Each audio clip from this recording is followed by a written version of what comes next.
that piece is off.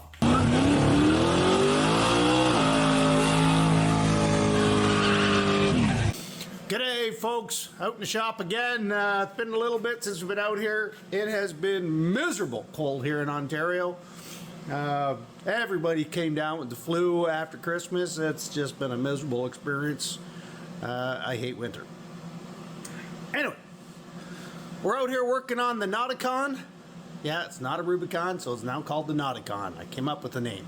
Anyways, we're working on the NOTicon. You can see I got a battery charger on it there because the cold is kind of taking some of the life out of the battery and it wouldn't start, so I figured charge it before it freezes. And what we're going to do today, folks, is we are going to do some frame repair. I showed you in a previous video some of the rot that's in the frame. Today I'm going to lift her up, take that transmission pan off, and show you all the rot. Stay tuned. Alright, so we got the obvious giant hole here. You can see here where it's perforated. And yeah, I'm not even hitting hard. There you got your skid pan. And you know you got an issue when you look at your skid pan and you got one tight bolt, and then one bolt that doesn't do anything, and another bolt that doesn't do anything.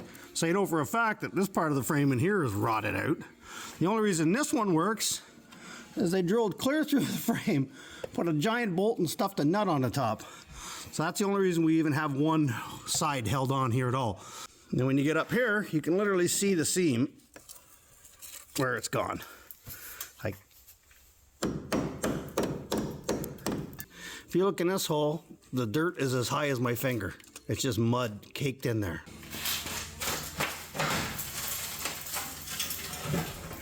There ain't much holding it.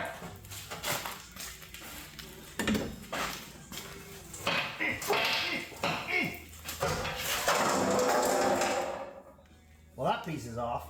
All right, we got the pan off here, and you can see basically starting from back here where I got my first major hole. This section up until this bolt hole is actually reasonably solid, all things considered. I mean, it ain't solid by any stretch, but it's solider. They drilled completely through and put a nut on here. So this one is good, but obviously the threads are knackered in here in the capture nut. Then you got giant holes under here. And I mean, look, there's grass coming out. Grass inside my frame. And yeah, I can fit my entire hand into here. That one's knackered. That, again, that wouldn't thread in, but there is some material here, so but you can see it's cracked all the way up, right up until the front lower control arm mount here. So it's probably rotted underneath that, but this piece is going to keep it reasonably solid.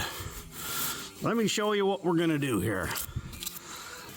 You could cut that rod out and just weld a flat bar in, but it's not really strong because you know the inner wall here is going to be compromised. Like I said, the dirt goes up to that line. That hole. So we got an inch of dirt here. So the bottom inch of this frame is shot. It's evident by that part right there where it's a hole an inch up. Okay, so chances are you got some pretty substantial thin steel going on here. And if you walk along and tap it with a hammer and just listen, you can hear the different sound of where it's rotted and where you got kind of solid. In my case, it's kind of back and forth the whole way. All right, so I'm gonna fire up the grinder here, do some grinding, and then we'll fire up the plasma and we'll cut the bottom of this frame off on one side at a time. Otherwise, the car will fold in half. And see about fixing this. So I went on the old interwebs and come across one of these guys. Look at that. It's already built for you.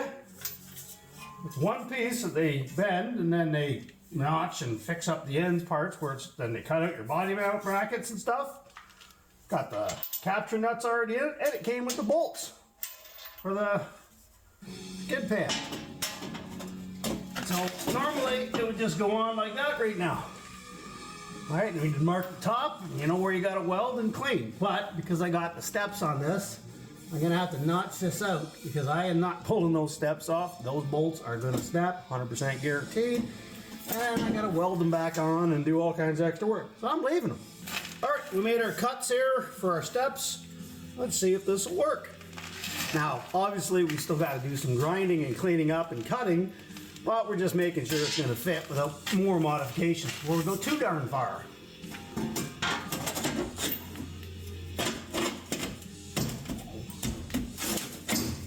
Oh yeah, that looks good. Cutting out the rot from the bottom of a Jeep frame. Let's see what's in here.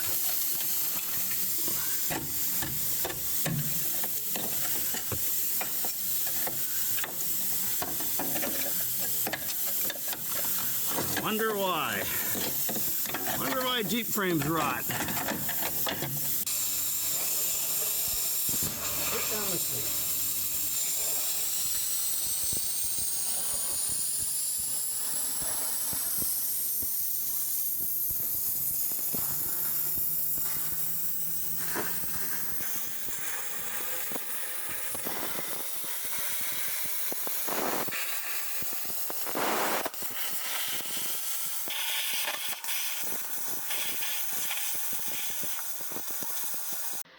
There we go, folks. One time's frame cut out all the way from control arm mount to control arm mount.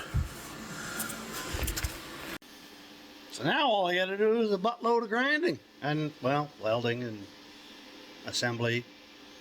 Yeah, okay, I got a lot of work yet to do. So how do you clean your Jeep frame out to prevent this from happening?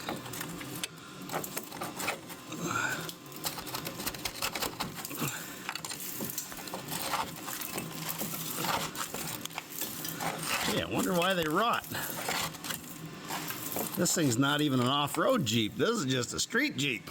There's a pavement princess, and look at that in there. That's an inch thick. Look at the rot from that. There's the inside of your frame, boys and girls.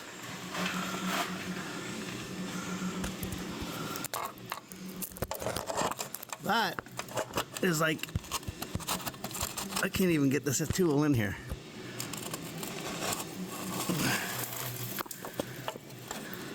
You see the dirt is up to the level of the hole. That's how high it is, the whole way along. I mean, nothing's gonna stop rust if you can't keep dirt out of it. That's terrible. Okay, well, as you can see, we got our piece basically where it's gonna be living till the day this rolls into the scrapyard. Anyway, got a little bit of cleaning up to do up front to get this to go up another 1/4 of an inch, and then I just got to mark where I got to grind all the way along. I wonder how the heck am I getting up there to weld, but yeah, that's what we got to do. Gonna have to be some squeezing action because it's kind of, as you push it up, it kind of wants to do this, as you know, the frame is rusty, so it's wider than it probably should be. And yeah, I got a hole to fix.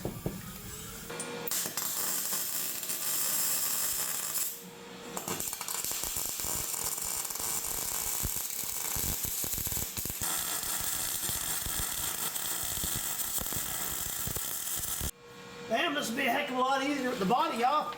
Several days later.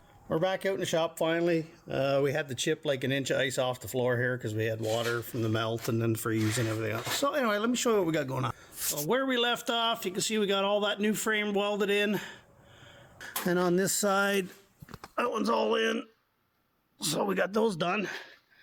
And we started cutting this guy out back here. You can see there wasn't a whole lot here. Just finished moving the fuel and brake lines on the inside because I got to weld that seam up there, but the fuel line was right up against it. So we had to take all these brackets and stuff out, move the fuel line down. I'm probably going to put new lines in it anyways. Just needed to get it out of the way because we got to cut all these brackets off here so we can slide that new frame. I'm going to cut this rotted section back out here too while we're in there.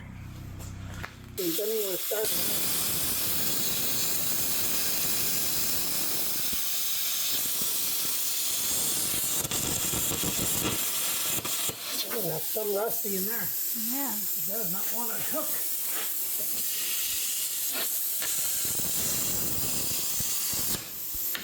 There we go.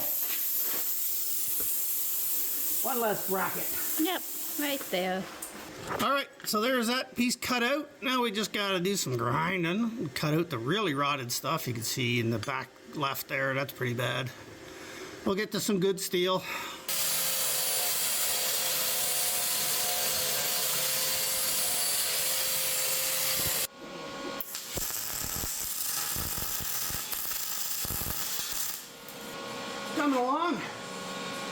got that stitched in, really rusty in here. This thing's in my way. Got an air done, tack that. I still got to do here. The top of that in the body mount area, I just wanted to let that cool because I'm starting to heat up that rubber body mount, which as you can see needs some work anyways, but that's making more work for myself. Just gonna weld this last little bit here under there and then move to the inside. All right, new frame sections are all welded in. You got that one under there, all the way up. All right, folks, she's all welded in there now, nice and solid. I just hit it with some bed liner to protect it a little bit. We all know they rust from the inside out.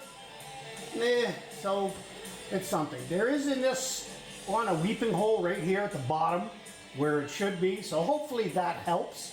And it's about the size of my finger up to that knuckle. So it's not huge, but if it lets anything out, then that's a bonus. And of course it mounts right above the control arm, so you'll never see anything coming out anyway. Anyway, straps here, just to pull this in so that I can get control arms back in where they go. All right, upper control arm that we're putting in, that bolt back there on the axle above the sway bar. That one goes in, that just got a nut on the other end. It's this guy up here on the front. You got this little tiny slot to work with, which is why they weld a tab on that nut. All right, lower control arm, same thing. My old bushings were trashed. I bought a cheap one to get us through. Keep this thing so I can move it around. Not sit here taking up space on my lift while I wait for proper arms and all that other good stuff. Oh, the bolt for this, big honking ones.